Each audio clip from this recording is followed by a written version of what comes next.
자, 지금부터 이제 마이크는 좌장이신 이정희 중앙대학교 교수님께 넘기도록 하겠습니다. 큰 박수로 환영해 주시죠.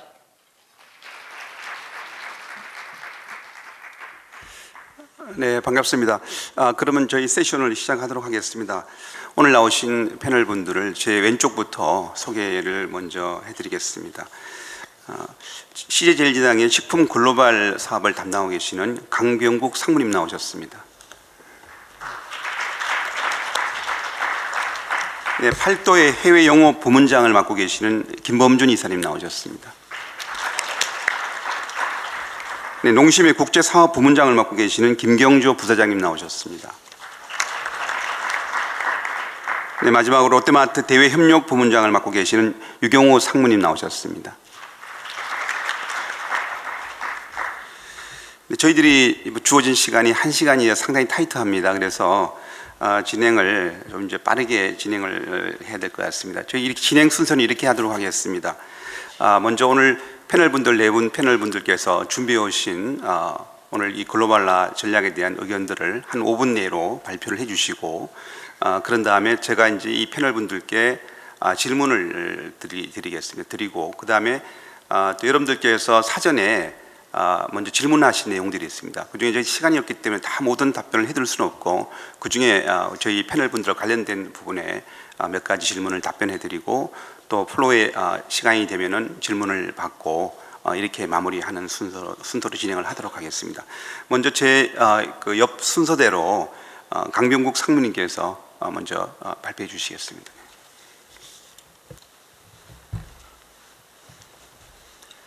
예, 안녕하십니까. CJ제일제당 식품 글로벌 담당 강병국입니다.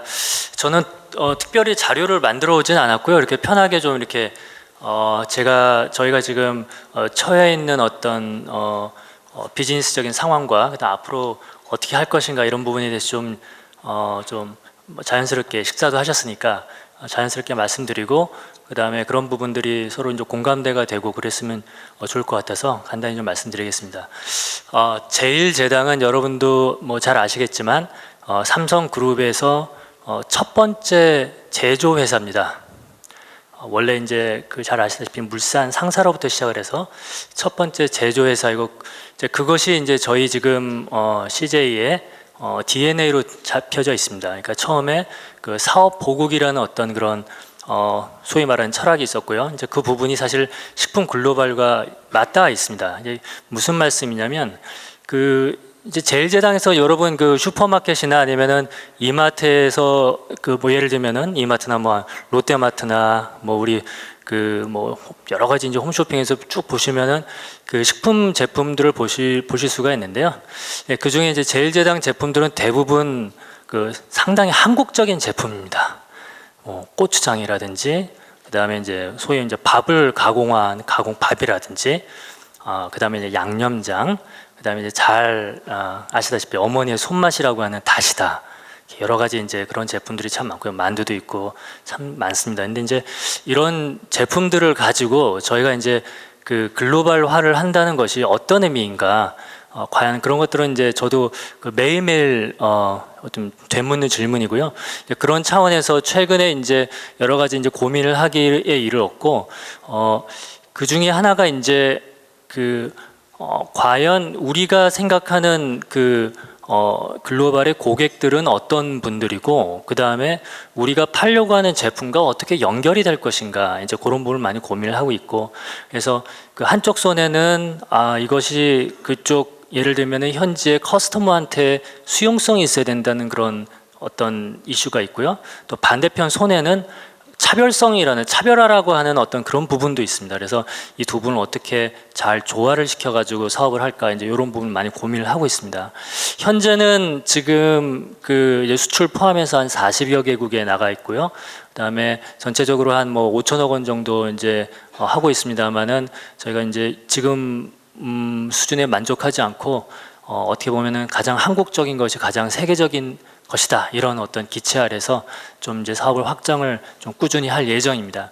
이제 그 중에 하나가 뭐 여러분도 잘 아시다시피 최근에 이제 한류라고 하는 어떤 그런 좀 뭐 트렌드라고 할까요? 이제 저희들이 이렇게 정의를 한 그런 이제 트렌드가 있는데 이 부분이랑 어떻게 연결시킬 것인가 이런 것도 이제 많이 좀 관심을 갖고 있습니다. 그래서 이제 뭐 CJ 그룹 차원에서 말씀드리면은 예를 들면은 그 이제 K콘이라고 그래서 작년에 이제 저도 이제 참석도 하고 그랬습니다만 이제 일종의 그 한국에 있는 가수들 그 다음에 그 로컬에 있던 이제 예를 들면 미국의 어떤 가수들 이렇게 공연을 하면서 그 이제 전후로 해서 앞에 한국의 여러 이제 중소기업들 제품들 우리 이제 그 한국의 제품들과 그 다음에 그 CJ 제품들이 이렇게 쭉 나와서 이렇게 일종의 어떻게 보면은 그 시장처럼 앞에다가 이렇게 좀 컨벤션처럼 해놓고 그다음 음악도 들려주고 그 다음에 일부 제품도 좀 팔고 뭐 이런 여러 가지 것도 시도도 하고 있습니다. 올해는 이제 도쿄에서 4월달에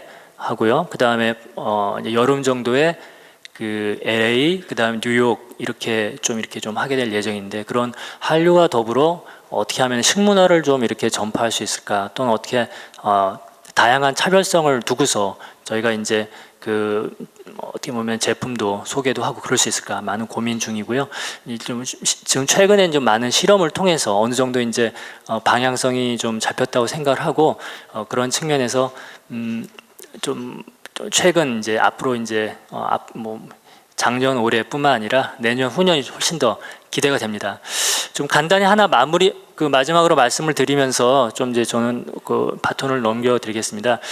제가 이제 그 얼마 전에 저희가 수출하는 김치 중에 쓰임새를 한번 봤더니 참 재밌는 것이 있더라고요. 그래서 그 호주의 브리스번의 그 피자집에서 상당한 그 독특한 그쪽 아이템으로 김치 피자를 만들어서 파시는 그 호주 현지분을 만났습니다. 그래서 아니 어떻게 이렇게 잘 이런 걸 개발했냐 그랬더니 자기 나름대로도 그 어떻게 독특한 맛과 그런 향을 낼 수 있는 그런 것으로 생각했다. 그래서 저희도 이런 그 뭐 작은 예이긴 합니다만 다양하게 이렇게 수용성과 그 다음에 독특성을 살릴 수 있도록 그렇게 전사적인 차원에서 식품 또 우리 뭐 제일제당뿐만 아니라 여기 앉아 계신 모든 분 같이 한번 그 사업을 해보자 이렇게 그 오늘도 열심히 뛰고 있습니다. 예, 감사합니다. 네, 감사합니다. 뭐 제일제당에서 그 수용성, 그다음 차별화 이런 부분의 전략을 강화를 할 필요가 있다는 말씀하고 이미 벌써 40개국에 많이 진출해 있는 상태고요. 특히 보니까 제일제당은 한류와도 관련성이 상당히 깊은 것 같습니다. 일단 나중에 우리 시간이 허락하면은 관련된 질문을 좀 더 드리도록 하겠습니다. 그 다음으로는 팔도 김범준 이사님께 부탁드리겠습니다.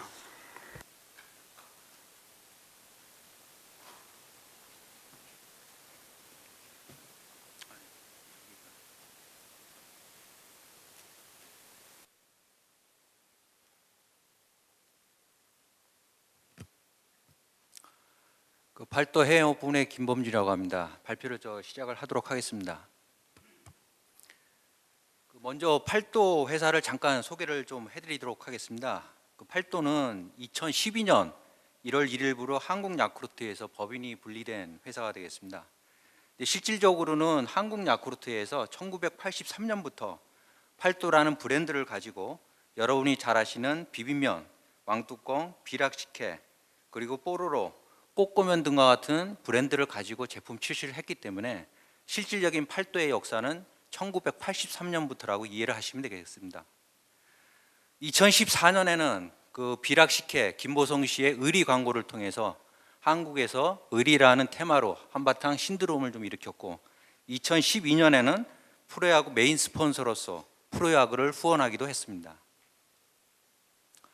현재 팔도는 64개국에 다양한 제품을 수출하고 있기도 합니다. 팔도의 러시아 진출 현황을 살펴보시면 1992년에 속칭 보따리 무역 형태로 러시아에 최초 수출이 되었으며 98년에 러시아가 모라토리엄을 선언할 당시에 팔도는 역설적으로 잔류와 러시아 사업 확대를 결정을 했습니다. 그 이후에 2002년에 한국 기업 최초로 러시아 모스크바주에 생산 공장을 저희가 착공을 했고 그리고 2010년에는 리잔시에 생산 2공장까지 준공이 된 상태가 되겠습니다. 지금 도시락은 해외에서 누적 총 36억 개 정도가 지금 판매가 됐는데 이게 지금 일렬로 세우면은 지구를 14바퀴를 도는 수준까지 저희가 지금 판매해서 한국 라면 중에서는 단일 컵라면 브랜드로는 최대 수출 제품으로 사랑받고 있습니다. 러시아 진출할 때 이 팔도가 여러 가지 애로사항이 있었습니다. 특히 생산 공장을 설립할 때도 저희가 여러 가지 좀 부족한 점이 많았었는데, 부족한 기관 설비, 그 전기나 용수 같은 문제도 정부에서 해결을 못하면은 저희 기업 스스로가 해결해야 하는 경우도 좀 있었고요. 그 다음에 사회주의적인 관료 체제로 인해서 정부 규제나 인허가 사항도 상당히 많았습니다. 그래서 정부 기관별 업무 협조도 불편했고 러시아 건축업자의 방해도 있었습니다. 이 얘기는 최초에 계약된 계약서나 사양서대로 하지 않고 추가적으로 부대적인 부가상을 많이 요구하다 보니까 공사 기일 자체가 납기를 못 치고 계속해서 지연되는 사례가 많았습니다. 외국계 기업에 대한 현지인들의 비협조도 있었습니다. 동양의 작은 나라, 작은 기업에서 왔다는 이러한 이유로 보이지 않는 현지인들의 배타적인 감정도 있었던 것이 사실입니다. 마지막으로 주재원의 신변 위협도 있었는데, 실질적으로 현지 주재원이 권총 강도를 당해가지고 목숨을 잃을 뻔한 사례도 있었습니다. 러시아 진출 성공 요인을 몇 가지를 꼽아보면, 첫 번째로 현지화입니다. 러시아 소비자들 같은 경우는 추운 지방에 살다 보니까 열량 칼로리 소비가 많습니다. 그래서 저희들이 개발한 것이 마요네즈 라면입니다. 여러분들 생각하시기에 라면에 마요네즈를 어떻게 저희 느끼해서 먹을까 하지만, 이 사람들은 열량 소비가 많다 보니까 많이 소비도 되고 맛있게도 먹습니다. 저 역시 러시아 가서 맛을 봤는데 상당히 좋았습니다. 그리고 편의성 측면에서는 러시아 사람들이 젓가락질이나 다른 용기를 쓰는 것이 좀 불편하기 때문에 저희가 포크를 삽입해서 이들이 쉽게 취식할 수 있도록 편의성을 좀 제고를 했습니다. 현지 문화에도 접목이 됐었는데, 러시아에는 주말마다 다차라고 하는 별장에 많은 여행을 갑니다. 그래서 여기에 금요일 날 오후부터 장을 보기 시작하는데, 이때 도시락을 많이 사갈 수 있도록 저희가 다양한 판촉을 했기 때문에 다차 여행을 가는 필수품으로 자리 잡게 됐습니다. 이러한 결과로 인해서 실질적으로 러시아에서는 여름 소비가 겨울보다 오히려 더 높습니다, 지금. 그리고 시베리아 횡단철도를 살펴보시면은 러시아 같은 경우에서는 그 열차 내에 뜨거운 물이 항상 준비가 되어 있습니다. 그 횡단 열차다 보니까 장거리 여행을 많이 하다 보니까 먹거리가 충분히 되는데, 저희 도시락 같은 경우는 사각 용기에 납작한 형태를 유지하다 보니까 러시아에서 기차 여행을 할 때도 다른 컵라면보다는 상당히 안정적이었습니다. 그래서 이러한 장점도 있었고 맛도 좋았기 때문에 지금은 그 열차 내에서 도시락을 먹는 것이 색다른 재미로 러시아 사람들이 인식을 하고 있습니다. 한국식의 시음 시식회 활동도 저희들이 부단히 했고, 그 다음에 앞서 말씀드린 것처럼 98년에 모라토리엄 시기에 저희 팔도는 잔류했기 때문에 현지에서 의리를 지킨 기업으로 인식이 되고 있는 것도 하나의 성공 요인으로 말씀드리고 싶습니다. 현재는 도시락은 라면 이외에 화면에서 보시는 다양한 제품들을 취급해서 많이 저희들이 소비자들한테 사랑을 받고 있고, 이 세계에서 가장 추운 도시가 러시아의 야쿠츠크라는 도시가 있습니다. 연평균 한 마이너스 40에서 50도가 되는데, 이러한 도시에서도 도시락이 많은 애용을 받고 있다는 사진을 지금 보시고 계시고, 사진 하단에 있는 것은 그 나로 연구를 위해서 러시아에서 연구진들이 파견된 사례가 있었습니다. 이때 연구진들이 한국에 와서도 팔도 도시락을 찾았다는 기사가 스크랩돼서 여러분들이 지금 함께 보시고 있습니다. 그리고 또한 2014년에는 러시아 라면업계 최초로 팔도 도시락이 올해 제품상을 수상해서 지금 현재 2년 동안 이것을 제품 패키지에 올해 제품상 이미지를 사용할 수 있게 되었고, 2007년에는 러시아 상원의회로부터 경제발전을 위한 투자에 대한 감사장을 수상하기도 했습니다. 이것은 지금 제품 진열 매대인데 다양한 제품이 진열되어 있는 것을 확인할 수가 있습니다. 소비자 판촉에서는 저희가 현대 자동차를 경품으로 내건 사례도 있었고, 우측에 보시는 것은 삼성전자의 냉장고와 코앞 마케팅한 사례가 되겠습니다. 식품 전시회 역시 저희가 다양하게 참가하고 많은 부스를 운영하고 있는데, 좌측에 보시는 것이 2015년 모스크바 식품 전시회 사진이 되겠으며, 우측에 보시는 것은 작년 폴란드 식품 전시회 참관 사진이 되겠습니다. 그 외에도 버스나 옥외 광고를 통해서 저희가 다양한 홍보나 광고를 하고 있는데, 마지막으로 러시아 현지에서 지금 방송되고 있는 CF 3편을 연색해서 시청하시면서 저의 발표를 마치도록 하겠습니다. На старт.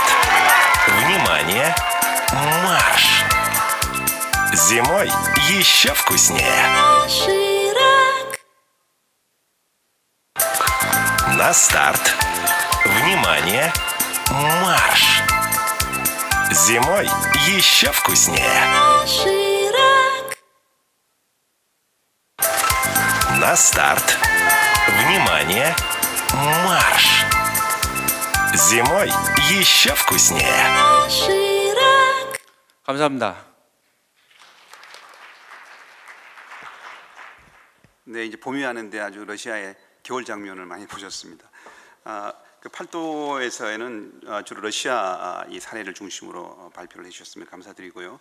세 번째는 김경조 농심부사장님께 부탁드리고, 저희들이 시간이 지금 이제 얼마 없어서 일단 우리 5분 시간들을 조금 이렇게 지켜주시면 감사하겠습니다.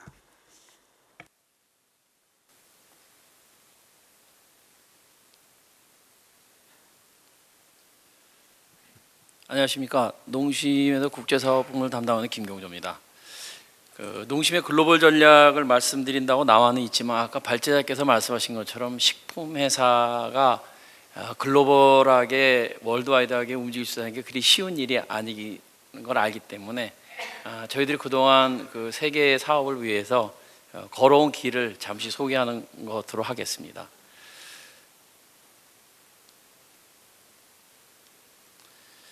여기서 말씀드리는 것은 지금 우리 국내 라면 시장의 현황을 말씀드리는 건데 2013년까지 쭉 성장을 어느 정도 해왔지만 2014년 되면서부터 지금 꺾이고 있는데, 이거는 현재 저희들의 인구 감소 추세나 또 내수 축소나 또 고령화 등을 감안해 볼 때 그리 계속 올라갈 것으로 보이지는 않습니다. 또한 지금까지는 라면 하면 국물에다가 말아 먹는 뭐 이런 식의 그 패턴만 생각하고 살았지만 다양한 패턴의 이 먹는 방식도 등장을 하고 있습니다. 우리나라가 이런 데 있어서 이제 세계 시장을 잠시만 보면은 2013년 통계로 보게 되면 전 세계에서 1,056억 개의 라면이 소비가 됐는데, 이걸 인구로 나누면 인당 한 15개 정도로 1년 동안 먹는 그 통계가 숫자가 나옵니다. 근데 그 중에서 우리 한국이 가장 소비가 큽니다. 1인당 74개 정도. 다음 인도네시아, 베트남. 근데 그 밑에 있는 표를 보면 전 세계에서 라면이 팔리고 있는 숫자를 봤을 때 15개 나라를 나열해 보면 단연 인구가 많은 중국이 제일 크겠습니다만은 이 15개 중에 11개가 아시아 지역의 국가입니다. 또 여기서 별도로 봐야 될 것들이 예를 들면 러시아 아까 팔도에서도 말씀드렸지만 여기 나이지리아 아프리카의 국가도 있고, 이런 새로운 이제 패턴도 눈에 보이기 시작합니다. 우리 농심에서는 1971년에 처음 수출을 시작해가지고 그동안 각 나라별로 거점도 확보하고 했는데, 올해 저희들이 한 6억 5천만 불 목표를 하고 있습니다. 그러면서 걸어온 길에 종합을 해보니까 지금 전 세계 93개 국가에 저희들 제품들이 진열돼 있고요. 또 5개 국가에 저희들 거점이 진출돼 있고, 그 안에 법인들이 9개가 이제 지금 운영을 하고 있습니다. 주요 저희들이 각 나라별로 보면은 물론 아시안 마켓에 저희 제품도 전시가 돼 있습니다만은 주로 그 현지 유통을 가지고 저희들이 확장을 할 수 있도록 노력을 하고 있습니다. 초기에는 아시안 마켓을 했었지만 지금은 메인스트림으로 돌 수 있도록 저희들이 혼신의 힘을 다하고 있습니다. 그러면서 저희 해외 법인은 주로 저희들이 하는 해외로 진출하는 컨셉은 그 밑에 소개되어 있는 것처럼 신라면 한국의 이 매운맛이 어떤 맛인가를 전 세계에 알려서 세계화하려 노력을 하고 있고, 또 냉면이나 육개장 등 저희들의 전통 음식을 산업화해서 이것을 어떻게 세계화할 것인가에 대해서 전략을 짜고 노력을 하고 있고, 오른쪽에 저희들이 진출되어 있는 거점에 있는 나라에서 그러한 류의 활동을 하고 있습니다. 저희들이 여기 신라면 세계지도라고 이렇게 간단히 적어놨는데요. 그동안 쭉 해오다 보니까 각 나라별로 특징적으로 정리될 수 있는 몇 가지 이벤트성의 일들이 있습니다. 그 중에 보면은 이제 있는 것 중에 한 4개 정도를 소개하면요. 첫 번째는 그 스위스 융프라우에 올라갈 때 제일 위에 있는 휴게소에 가셔도 신라면을 즐기실 수가 있고요. 그다음에 히말라야에 가면은 그 트레킹하는 등산가들의 그 게스트하우스가 있는데 거기서도 신라면을 즐기실 수가 있습니다. 최근에 저희들이 아프리카 케냐에서 그 식품류 최초로 TV 홈쇼핑에 저희 농심라면을 판매를 했습니다. 또 니지에르에서는 그 일지메라고 하는 저희 한국 드라마를 방영하는데 거기에 저희들 기업 광고를 했고요. 칠레 제일 밑에 있는 푼타 아레나스라는 지역에서는 그 현지인이 직접 신라면 가게를 운영을 하고 있습니다. 이렇게 저희들이 글로벌하게 확장을 하고 있었는데 이제 저희들이 올해 2015년에 농심 창업 50주년을 맞게 됩니다. 향후 100주년을 향한 여러 가지 전략이나 사업 내용을 준비를 하고 있는데 크게 보면 이제 신규 성장 전략으로 저희들이 생수 사업에 진출을 했었고 그래서 이거를 한국뿐이 아니고 전 세계적으로 확장시킬 수 있는 방안을 좀 구성을 하고 있고요. 또 최근에 계속 신문지사에서 또 얘기하고는 할랄이라든지 베간, 코셔 등 문화 종교적 특징을 갖고 있는 반영하는 시장을 공략을 하고 또 글루텐 프리라든지 로우 소디움 등 건강지향 트렌드에 맞춘 시장을 성장 동력을 발굴하려고 노력을 하고 있습니다. 또한 신라면을 중심으로 해가지고 글로벌 브랜드를 강화를 하고 또 아까 말씀드린 것처럼 저희 한국의 맛을 세계화할 수 있는 그러한 브랜드를 창출하도록 노력을 하고 있습니다. 또 그거와 반면에 또 전 세계적으로 확장을 하면 현지 특성에도 맞춘 마케팅 전략을 해야 되기 때문에 거기에도 저희들이 노력을 하고 있습니다. 또한 아까 말씀드린 그 정도 거점 확대로 그 정도로 좀 만족하는 게 아니고 국가별로 그 핵심 유통 업체하고 저희하고 코마케팅을 해서 전략적으로 제휴해서 진출할 수 있는 방안도 모색을 하고 그거와 더불어서 저희들 판매법이나 생산법인에 대한 확장도 준비를 하고 있습니다. 또 미래 시장, 개척 시장에 대해서 저희들 유망거래선 발굴을 위해서 1년 365일 뛰고 있습니다. 간단히 저희들 글로벌 전략에 대해서 말씀드렸습니다. 감사합니다. 네, 감사합니다. 이번 주제 저희 세션 주제가 내수 한계 극복을 위한 글로벌 전략인데 지금 라면을 보니까 내수 어떤 시장의 한계에 상당히 부딪혀 있는 것 같고요. 결국엔 돌파구가 이제 글로벌 시장이다. 저도 몇 년 전에 융프라우 올라갔다가 그 신라면을 먹은 기억이 있었습니다. 어쨌든 또 매운맛의 세계와 기대를 해보겠습니다. 이러한 것들을 좀 지속성 있게 가져갈 것이 무엇이냐 하는 것이 저희들 기업의 어떤 좀 던져지는 숙제인 것 같습니다. 근데 제 개인적으로 생각할 때는 첫 번째는 그 장르라든지 다양성이 좀 더 가미가 돼야 될 것 같습니다.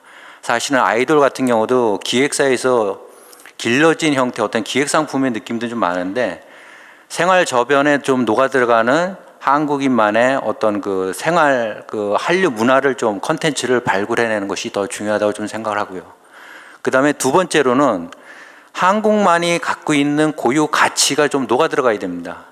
근데 지금 그 한류 드라마나 이런 것이 보면은 사실은 어떤 거는 국적 불명예에도 불문하고 그 해외에서 호평받는 경우도 있는데 분명히 이것은 한계가 있다고 봅니다. 그래서 뭐 효라든지 정의라든지 뭐 배려심이라든지 어떤 것도 좋고요. 다른 한국적인 요소가 가미되면 더 파워풀한 것으로 좀 앞으로도 경쟁력 있는 상품으로 포장될 수 있을 거라고 보고 예를 들면은 제가 해외 시장에서도 우리들이 늘 주변에서 그 접할 수 있는 뻥튀기 제품 있지 않습니까? 뻥튀기 같은 경우도 해외에서 그것도 선진국에서 웰빙 식품으로 판매가 되고 있더라고요. 그 봉이 김선달 같은 사고방식일 수 있지만 이렇게 지극히 한국적인 것이 어떻게 보면 더 가장 강한 경쟁력을 갖고 있다는 것을 좀 확인할 수가 있었습니다. 그래서 지금 앞서 말씀드린 것처럼 다양성 측면, 그 다음에 두 번째로는 한국적인 가치가 좀 더 녹아 들어가면 좋겠다 하는 것이 앞으로의 한류 방향이 좀 아닐까 생각을 합니다. 예, 고맙습니다. 감사합니다. 지금 패널 질문은 끝났는데 저희들이 이제 마무리하기 전에 그 사전 질문이 여러 개 있었는데 사전 질문을 보니까 지금 패널 분들께서 아까 이제 발표하실 때 거기에 내용이 사실은 많이 이제 어느 정도는 좀 답변이 돼 있는 것 같고요. 마지막으로 한 가지가 거기 그 질문 중에 특히 이제 그 오프라인 리테일 채널에서의 상당히 많은 도전을 받고 있는데 이 향후 전망이 어떤가, 이 오프라인 채널 쪽에 이런 질문이 하나 있었습니다. 그래서 우리 송재 파트너님께 한번 그 답변을 한 좀 말씀을 듣고 싶습니다. 네, 일단 베인이 뭐 최근에 좀 연구한 사례를 하나 소개를 드리고 이 세션 테마가 글로벌이니까 또 글로벌과 연결시켜서 말씀드리겠습니다. 사실 베인이 최근에 온라인 페네트레이션이 한국 시장에서 어디까지 갈 것인가에 대한 예측 조사를 한 적이 있습니다. 근데 봤을 때 최근 이 트렌드와 향후 트렌드를 접목시켜서 봤을 때 19년까지 거의 온라인 페네트레이션이 한 25%, 참고로 지금이 15%입니다. 그리고 10년 이내로는 거의 30% 이상을 넘어가는 거의 메이저 채널이 될 것으로 전망이 되고 있습니다. 그 얘기는 오프라인 채널한테는 의미가 두 개가 있는데요. 30%의 쉐어는 온라인에 뺏긴다라는 얘기가 있고요. 또 한쪽에서는 70%는 여전히 오프라인이라는 겁니다. 좀 시사점에 대해서는 일단은 모바일이라든지 웹 같은 경우에 대해서 이 독립적인 커머스 채널로만 버는 것이 아니라 70%가 제가 오프라인이라고 얘기했던 것은 이 70%의 상당 부분은 온라인과 연계돼서 개발이 될 것이고 또 이러한 옴니 채널의 해법을 가지고 있는 회사들은 여전히 그 오프라인의 쉐어를 지킬 수가 있을 것이다. 근데 한편에 그런 해법을 가지지 못한 회사들은 사실은 온라인의 이른바 퓨어 플레이어들의 공세는 앞으로 심해질 거라고 더 생각을 합니다. 이미 지금 소셜 커머스가 2조 넘었고 아마존 들어온다고 얘기가 되고 있고요. 그러면 여기에서의 방어 전략을 위해서 거꾸로 우리 온라인 전략도 보고 있지만 오프라인 매장과 온라인의 연계, 특히 모바일과의 연계는 많이 고민을 해야 될 것으로 생각이 됩니다. 사실 이 토픽 자체는 저희가 뭐 1시간 동안 또 다른 세션을 할 수 있을 정도로 거대한 토픽이지만 이 정도로 저희가 얘기를 하고요. 근데 이게 글로벌 세션이기 때문에 이 온라인화가 한국 기업한테 가지는 기회와 위협에 대해서 저는 좀 말씀을 드리고자 합니다. 일단 그룹폰이 소셜 커머스 업체를 인수하면서 한국에 들어왔다가 지금 이제 또 다시 시장에 나왔고 아마존이 들어온다고 하고 이 온라인 페네트레이션이 높아진다는 것은 결국은 유통 경쟁의 장이 로컬이 아니라 글로벌로 넓어진다라는 것을 의미를 합니다. 왜냐하면 해외 기업이 들어올 때 매장에 대한 인베스트먼트 부담이 없이 들어올 수 있기 때문에 훨씬 자유롭게 경쟁을 할 수가 있습니다. 그런 측면에서 사실은 어떻게 보면 거꾸로 우리나라 역시도 제대로 된 비즈니스 모델이 있으면 향후 글로벌 확장이 가능할 수 있는 사업 모델이 이러한 온라인과 모바일의 사업 모델이다. 이것을 혁신하는 데 있어서는 결국은 글로벌 비즈니스의 확장과도 연계가 될 것이다 라는 것을 말씀드리고자 합니다. 네, 감사합니다. 저희들이 이제 시간이 다 됐습니다. 저희 주제가 내수 한계 극복을 위한 글로벌화 전략인데요.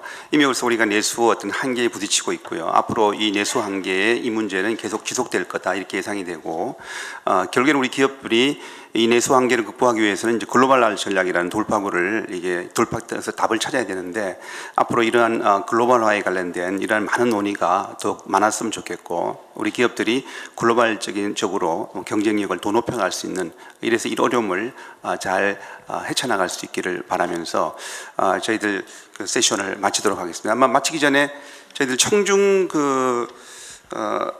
응답하는 게 있습니까? 지금 준비해 보도록 하겠습니다. 네. 제가 섹션 시작 전에 안내해드린 응답 시스템 있으시죠? 그거를 활용해 볼 시간입니다. 먼저 화면에 그 주소창 한번 떠주시죠. 스마트폰에서 주소 앱을 이제 여시고서 joseonbiz.clbnow.com을 치시면 됩니다. 조금 시간을 드리도록 하겠습니다.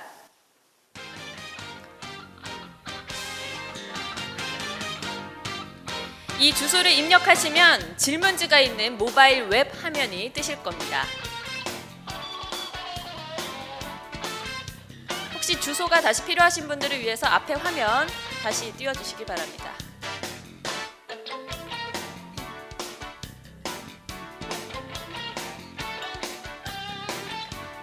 자, 그럼 질문지를 한번 살펴보도록 하겠습니다. 자, 첫 번째 질문입니다. 국내 유통기업과 식품기업들의 해외 시장에서의 글로벌 경쟁력에 대해서 어떻게 전망을 하시는지 5가지 단계로 1, 2, 3, 4, 5번을 선택을 해주시면 됩니다. 그리고 두 번째 질문을 보도록 하겠습니다. 국내 유통기업들과 식품기업들의 미래는 글로벌 경쟁력이 달려있다는 의견에 찬성을 하십니까? 이것도 5가지 단계로 선택을 하시면 됩니다. 지금 응답자 수가 한 60명 정도 넘어가고 있는데요. 조금 더 기다려 보도록 하겠습니다.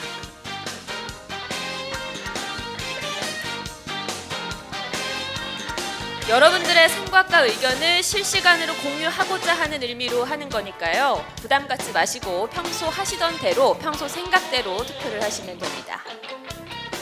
자, 응답자 수가 이제 더 이상 올라가지 않는 거 보니까 투표는 마무리해도 될 것 같습니다. 투표 마감하겠습니다. 자, 결과 한번 보여주시죠.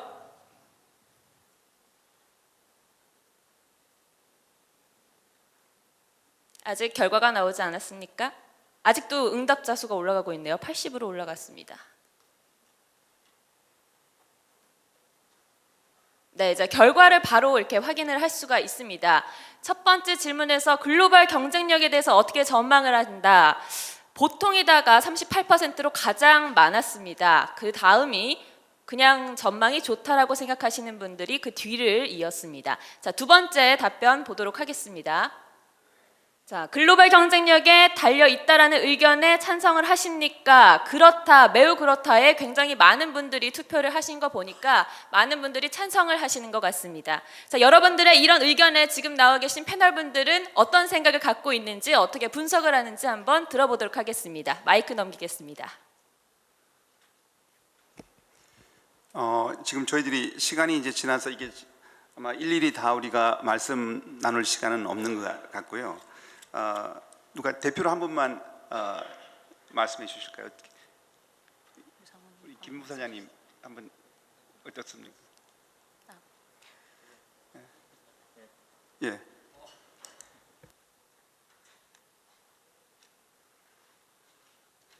그 1번에서 말씀하신 거 그냥 보통이다 아니면 그냥 전망이 좋다. 제가 생각에는 사실이 그런 것 같습니다. 따라서 이렇기 때문에 저희들이 유통기업이든 식품기업이든 간에 그 경쟁력을 어떻게 키워나가야 되는가에 대해서 저희들이 지금 최근에 보면 익산의 식품 클러스터도 만들고 뭐 그러지 않습니까? 이런 부분에 대해서 국가적인 차원에서 정부적인 차원에서 심각하게 같이 그런 걸 의논을 하고 전략을 세울 수 있는 그런 기회들이 되는 이런 포럼들이 좀 많았으면 좋겠다는 생각을 해봅니다. 예, 시간이 없어서 뭐 일일이 다 우리가 의견을 못 들어보고 이제 마무리하겠습니다. 아마 이 결과를 볼 때는 우리 그 청중들께서도 글로벌 경쟁력이 매우 중요한데 현재 지금 글로벌 경쟁력의 좀 수준으로 볼 때는 아직까지 우리가 많이 미비하다. 그래서 앞으로 전망이 조금 이제 불투명하지만은 결국에는 이제 이렇게 한다는 것은 우리 경쟁이 중요하기 때문에 글로벌 경쟁력을 어떻게 키울 거냐 여기 대해서 아마 우리 기업들이 더 많은 노력을 해야 되고 또 그렇게 하기 위한 또 정부의 노력도 필요하지 않는가 이렇게 좀 마무리를 짓고자 합니다. 자, 시간이 조금 지나서 끝났는데 지금 이번 세션을 이렇게 마무리하도록 하겠습니다. 끝까지 경청해 주셔서 감사드립니다. 네, 발표해 주신 패널분들께 다시 한번 큰 박수 부탁드리겠습니다. 오랜 시간 수고 많으셨습니다.